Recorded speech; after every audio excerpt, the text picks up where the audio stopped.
Good morning, children. Today we will start with lesson number 10, Nutrition.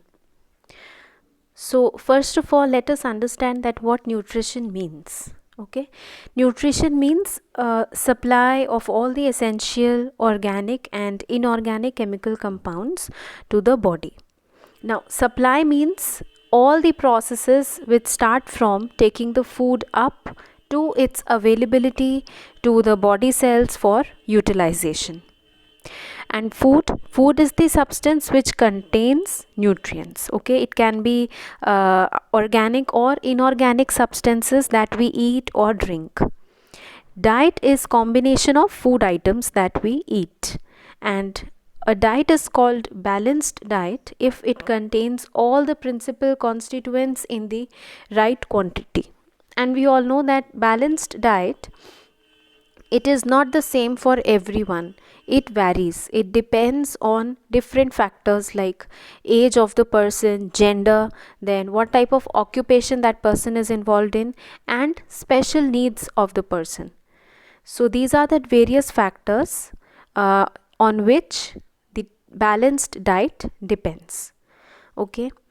Then appetite. What is appetite? It means the desire to eat. And hunger is the sensation, the urge that we feel when the body lacks food.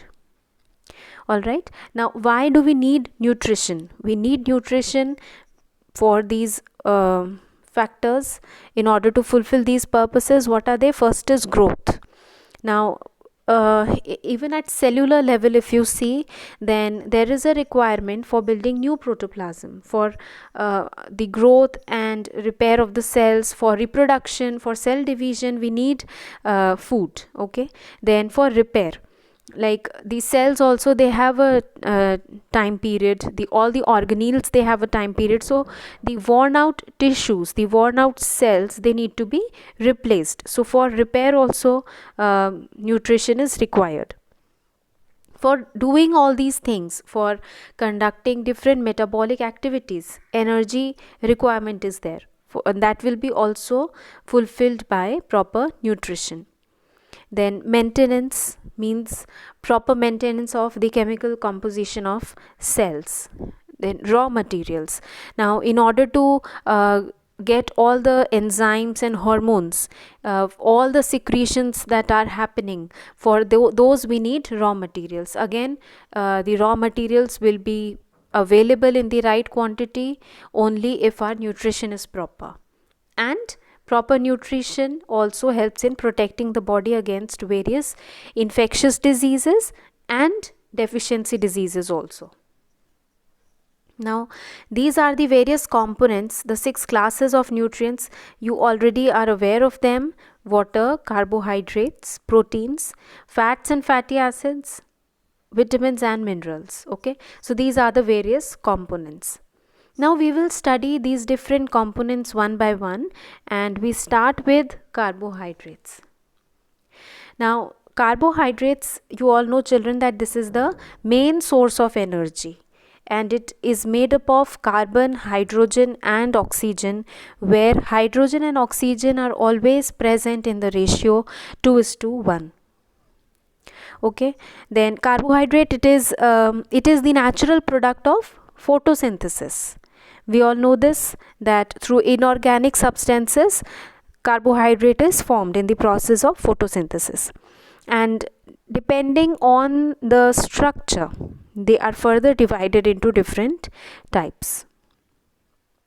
So it includes sugar, starch and cellulose. We will see that how, depending on the structure, they are of different types. Children, a fair idea you already have that carbohydrates are divided into simple sugar and complex starch. Okay, so this bifurcation you have studied in your previous class. Here, children, you can see that sugars are further divided into 2 types: monosaccharides and disaccharides. So monosaccharides means the simplest sugars, which are monomers made up of a single unit. Okay, and disaccharides means when 2 monomers come together, then they form disaccharides, and when many monomers come together, then they form polysaccharide. So polysaccharides means they come under the complex sugar. Okay, now first let us study about monosaccharides. Now monosaccharide means, as I told you, they are the simplest sugar, the smallest in size. They cannot be further hydrolyzed into simpler compounds. As such, they are absorbed by the body. It is of three types: glucose, fructose and galactose.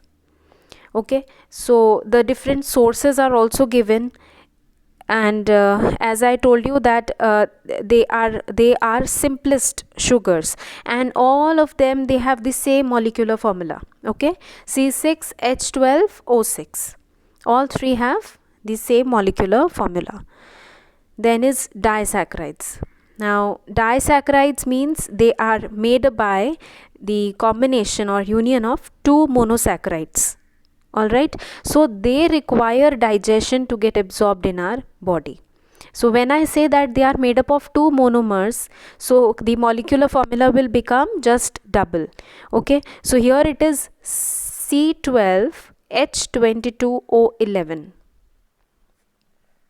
Now disaccharides are also of three types: sucrose, maltose and lactose. Sugar or commercial sugar is sucrose, the sugar that we consume, and sucrose is a disaccharide, so it is made up of two monomers. What are they? Glucose and fructose.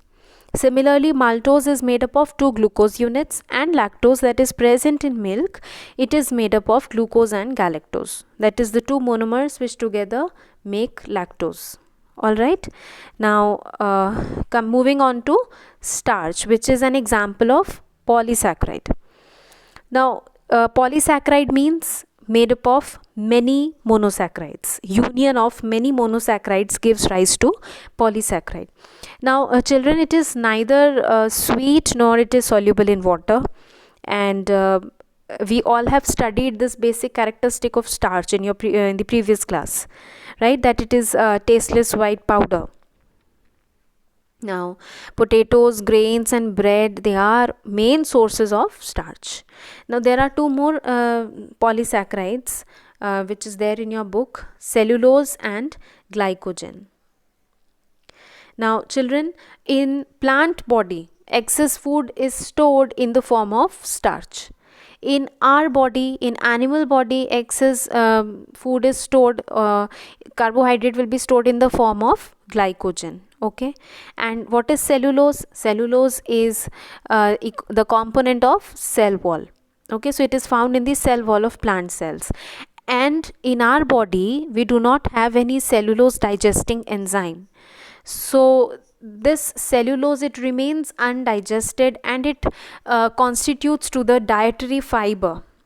Okay, so it is this cellulose part which basically is the roughage that is present in our food, and we all know that how roughage helps in proper bowel movement and how it improves our digestion.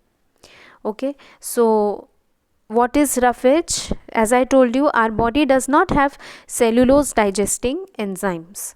The undigested cellulose, being fibrous in nature, it acts as roughage. Now roughage, it prevents constipation because it helps in the intestinal wall contraction, and in this way the proper bowel movement happens, and there is no problem of constipation. Okay, it also absorbs and retains a lot of water. There are different sources of roughage. All the vegetables, green leafy vegetables, then fruits, unpeeled apple, half crushed wheat, they are all very good sources of roughage. So we should include a lot of roughage in the diet because it adds bulk to the food. It makes us feel satisfied. It satisfies our hunger and keeps us full for a long period of time. So roughage is a very important part of our diet. All right. So children, we discussed about nutrition. That what is nutrition? I told you that it means supply of all the essential organic and inorganic chemical compounds. And when we say supply, that means we are talking about all the processes which starts from ingestion of the food and then its availability to all the body cells. All right, then why do we need nutrition? That also we discussed. We need it for growth, repair, for energy, for maintenance, for provision of raw material, and protection of the body against deficiency diseases and infectious diseases. Then what are the different components? The different components you all already know. There are six main components of food. We started with carbohydrates, and we studied monosaccharides, disaccharides, and polysaccharides. All right, then followed by roughage. So children, in your book, page number 96 and 97, these two pages, please read these pages thoroughly, and just try to understand each and every point that is given. I have covered these two pages in this video of mine, and in the next video we will discuss about proteins and fats. All right, thank you children.